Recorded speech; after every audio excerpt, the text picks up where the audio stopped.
Hey guys, it's Rachel at WTI, and I want to show you this cute, small, simple tool here. It actually comes in a 2-pack, and this is a head massager. This is by Liba, and I absolutely love these. So one is actually used for us, and then the other one I have labeled is for my pets because it helps calm them too, believe it or not.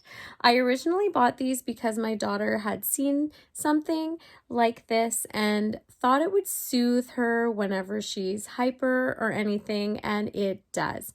So this is actually pretty cool. You can use it to rub your scalp, and I use it usually when it's bedtime or time to just calm down and relax. It helps too if you have a migraine or anything. It's just soothing and peaceful. It has these little metal ends, so some are shorter and some are longer, and it just slides onto your scalp, and it has rubber tips covering all the metal pieces so that you're not going to get hurt. No one's going to get scratched. So this works amazing. It does come in different colors as well, usually just the handle, which is pretty cool.